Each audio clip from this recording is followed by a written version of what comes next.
Drodzy winopijcy, dzisiejszy odcinek jest z gościem specjalnym, który przyjechał do nas prosto z Ameryki. Z Kalifornii.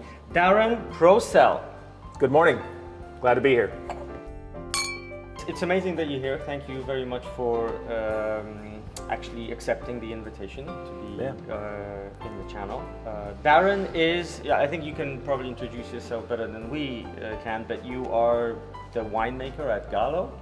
Yeah, so thank you for having me. It's my first time to Poland, and so far I'm just absolutely amazed at such a beautiful place. My wife and I have walked all over Warsaw and just absolutely love it. So I am the winemaker for Carlo Rossi in California. I've been making Carlo Rossi for 12 years now, and I've been making wine for over 40 years. Wow. So I started out, I've covered all of California as a winemaker. So I started in Southern California, which oftentimes is not seen as a big wine region, but definitely has a very good planting. It's a great place to grow grapes. And then after 17 years in Southern California, I moved to Napa and made wine in Northern California. So about 8 years in Napa and then 2 more years in Sonoma. And then Gallo knocked on the door. So they were looking for a seasoned winemaker. And Gallo is very specific, and they do like to bring their young winemakers up, so within the organization itself, and bring them through. But it's also really important to bring in people who have an outside level of experience to bring a different viewpoint to winemaking. I think bringing an outside viewpoint, bringing those experiences that you've had in other places is also incredibly valuable. And it's a teaching moment that you then have with our younger winemakers as well. And then we were having a very big explosion in terms of moving towards the modernization of the wineries. So you have the largest wineries in the world in the Gallo wineries, in both Fresno and Livingston. And there was a huge move to a modernization of all the equipment there. I like to say today, I think we have an incredibly ultra modern winery where everything has been replaced and renewed throughout the process, which allows us to make just amazing wines that really capture the flavors that we have in the Central Valley, and make the wines that are very expressive of those varietals that we're growing there. So how many different brands are under the Gallo name? There are over 100 different brands Okay. under the label itself of E&J Gallo. Or today really is Gallo Wine, or Gallo as a wine company, or as a beverage company. And how many different labels? So over 100 brands, then labels, we can multiply by 10. A lot. Yeah. In the whole process, because it's interesting that you said that you had a specific task to kind of like lead. Are you looking for the same, for example, taste every single year, or are you really focusing on trying to bring out the best of the grapes? You know, what's your kind of philosophy, or what are you tasked with from that perspective? I think that the most interesting thing about winemaking is that you are so dependent on Mother Nature. That's really what makes winemaking quite fascinating. Is that it's not a recipe. You are always you're always making an adjustment to the particular the particular vintage. And I always kind of talk about it like it's like driving from one point to another, and then there's construction, and so you have to go around. You know, how do you navigate to get to your destination? And I think vintage is a lot like that. So, but you're looking for something similar, but you need to like navigate all the difficulties. Yeah, I think we're always looking for a similarity. I think that our consumers are looking for a level of consistency, and so we're trying to get that consistency. Now, a lot of that consistency is also driven by having vineyards that are either Gallo owned, or we have had long-term relationships with those growers who have long-term contracts. So there's a very stable aspect to the grape supply, which really leads to being able to make a very consistent wine from year to year. Now, sure, it's always going to vary, but I think that we really try to take out that inconsistency because of the sourcing of the grapes that we have. So exactly, you are having so many different providers of the grapes that you can do like a puzzle thing. Exactly, and I think that there are definitely two sides to winemaking. There is the very specific, these wines come from this vineyard. Exactly. It's these rows.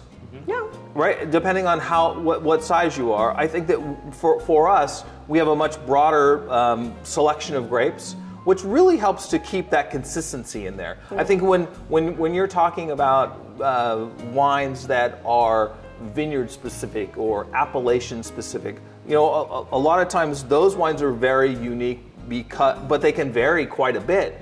Because you're talking about a specific vineyard or maybe 10 specific rows. Yeah. Wine flavors and aromas are like colors. If you think of them as colors, and if you think of this broad palette of vineyards that spreads, you know, over a large area, then you've got all these colors. If you take out one particular area, I think that the wines are going to be very specific for that area. Now, as we start to bring those together, you're going to have less specificity.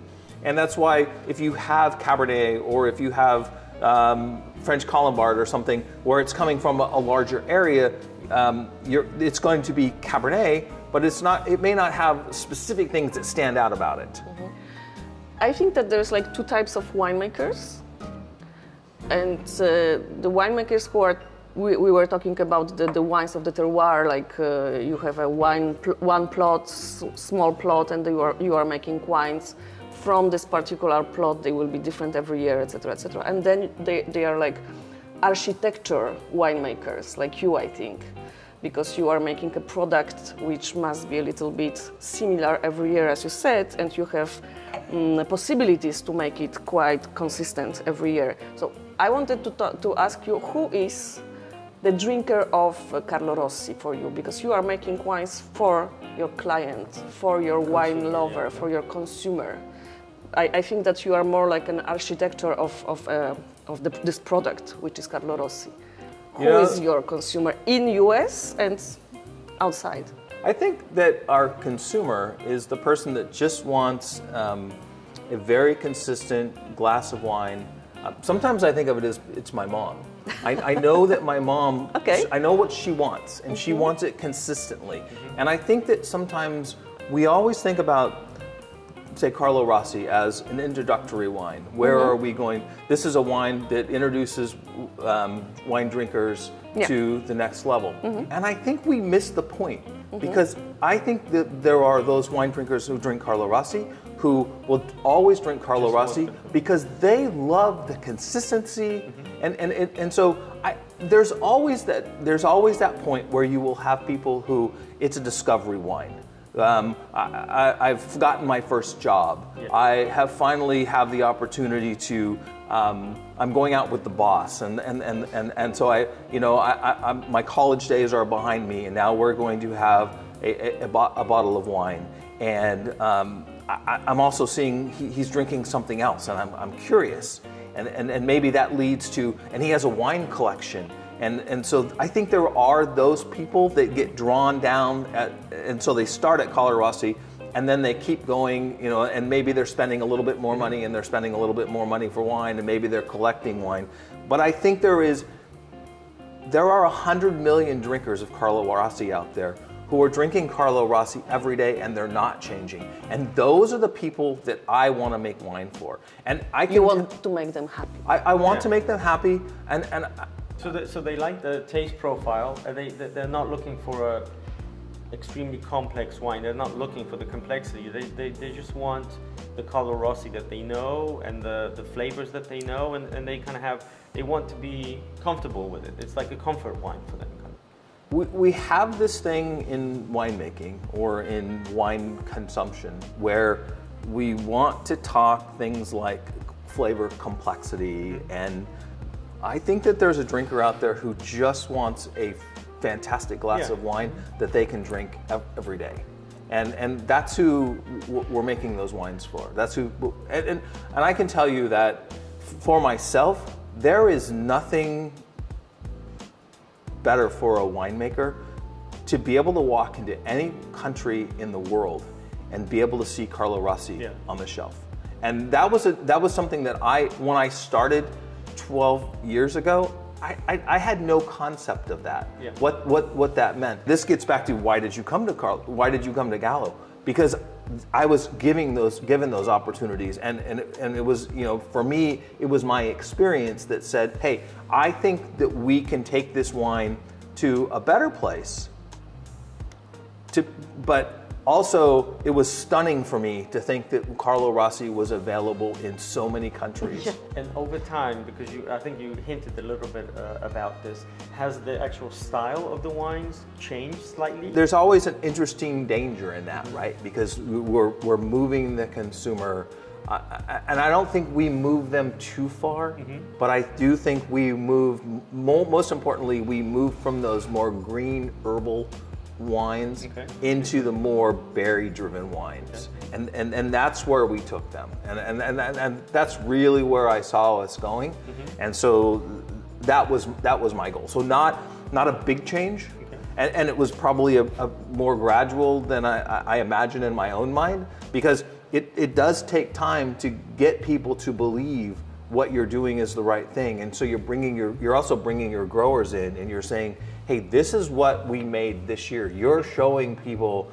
that this is why I'm asking you to do this. This is why I'm asking you to get these grapes a little bit riper. This is why I'm asking that you leave these grapes on the vine a little bit longer, because these are the flavors that we're looking for. And you could see that in their eyes. They were able to recognize, especially, we did a lot of things where we bring in 15 different growers.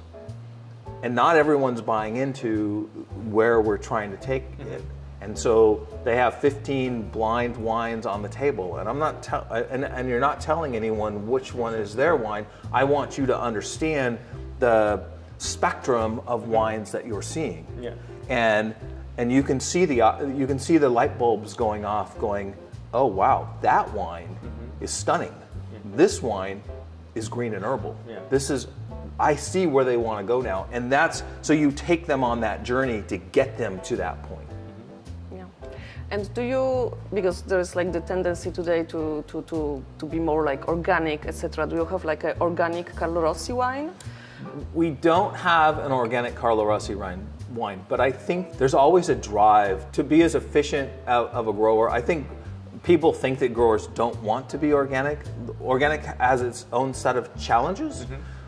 But I think that growers also are minimalists in what they are using in the vineyard to grow their grapes. That's really the direction that most people are going. So you really want them just to use as little as necessary and not... And the grower is using as little as necessary, because that's a cost. Exactly. Are your wines vegan?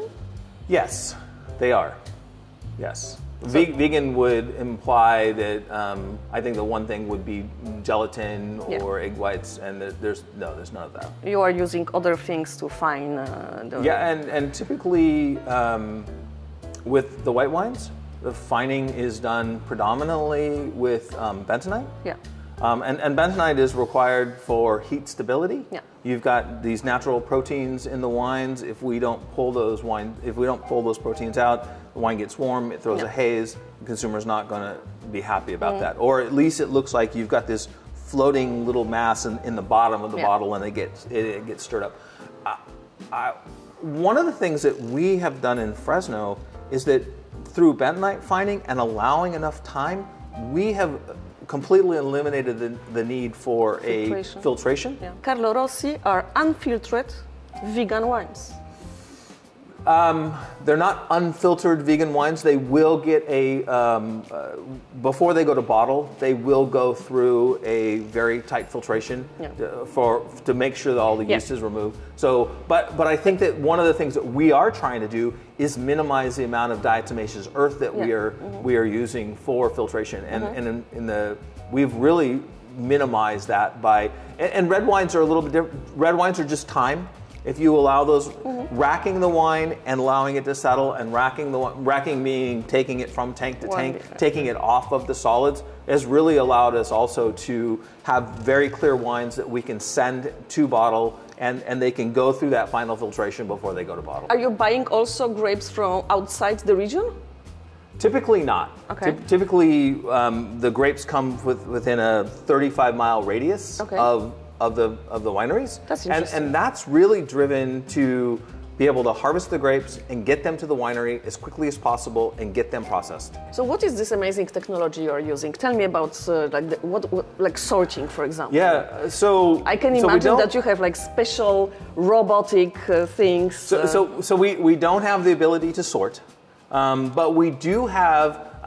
We have replaced the distemmers, and we'll just start from the very beginning. Yeah. So when I started at Gallo 12 years ago, we had distemmers there that have been there longer than anyone knew. And I would always refer to the mechanics who worked on those all year round as more of museum curators than they were mechanics. And they were really trying to keep this equipment alive. Going, yeah. We have since replaced all of that equipment, and we have brand new Poulenc distemmers that come out of France that create less solids to start with, so that we don't have to take those out. And so that was step number one. Then we also have the ability to cool the must. So we can take out 15 to 20 degrees Fahrenheit of temperature. Everything is harvested at night. So it's as cool as possible. So because the cooler the grapes, the less extraction of those harsh phenolics that you're looking for. So we're able to destem the grapes, put them into, or cool them through a must chiller, and then once the grapes, seeds, and skins are separated from the juice, then we can go through a process to then further clarify that juice using flotation. And flotation is, we use Della Taffola equipment, and it's basically a way of taking the solid material and floating it to the top, and the clean juice settles to the bottom. And then we can go to fermentation, and we're absolutely clean. And then once fermentation is finished, we have high-speed centrifuges, which allow us to separate out the remaining yeast solids and be very, very clean once the fermentation is finished, and as we're filling our tanks up before we've started to blend. But now we have very, very clean wine of all these different lots of wine. And what about how big are your stainless steel vats? They're really big. Exactly. I want to know how big they are. You can see them from the cosmos, yeah? Oh, yes, you can. Exactly. The typical size is a 600,000 gallon tank. They're very big. So that's like 600, like a million liters. 600,000 gallons, or even 2.5 more. million. That's 2.5. Yeah. Wow. Yeah. I want to see them with my own eyes. But I'll say, it's big.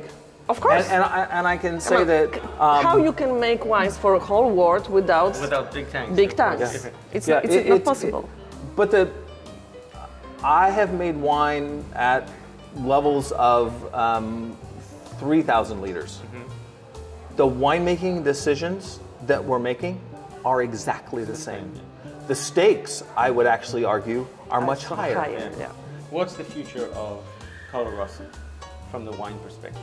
Do you see changes in the future as well, or is it like more consistency? I think it's just more consistency. I would never say there aren't any changes coming. I mean, no revolution. More evolution. I think it's more evolution than it is anything else. I think that never be afraid to say we won't evolve, and I think we are. I think there is an aspect of that of we are evolving, because you have to evolve as your environment changes. Yeah, I mean, you have to be excited to new consumers as well, right? I mean, you have to be picking up new consumers all the time, I guess. And I think part of picking up those consumers is having a broad base of consumers, and then people saying, "Hey, have you tried this Carlo Rossi? This wine, I love this wine. You should try this wine." And that's how you bring more people into satisfied customers. Yes. So you were talking about the future. Last question about the past. Do you have like a special library of your wines, and you are making like tasting, like vertical, going back to the exactly. And I so wish we did. We typically look at the previous year. So if a journalist are coming to you, you are not doing like a. We are not doing a vertical tasting. No. Yeah, and I would love to have that. I would love to know where were the wines that I made, 10 years ago, but I would love to say I think they taste better. I think I've gotten better. I mean, when I started doing this, I had 30 years of experience. Today, I have 40 years of experience, and I think that I've built on that all along. We do have a guide that says that, okay, here is the flavor profile that we're looking for. Here are the aromas that we're looking for. Here's the tannin structure or the acidity structure that we're looking for. And then for every wine that we produce, those wines go in front of our senior leadership, and you present them as the winemaker, and you have to get the thumbs up. Okay. So I think that's your other guiding light there, that it's not just me. It is a large group of people who are also signing off on, you have met the style that we are looking for of the expectation that we're trying to meet. Okay. So Darren, huge thanks for being with us, coming to Poland and actually accepting our invitation. Thank you very much for that. I hope you have a great stay here. Thank you for having me. Thank you. Thank you very much. See you next time. Okay. Thank you guys. Thank you. If you need to remember one thing, remember always drink responsibly. Thanks and see you next time. Bye. Bye. Bye.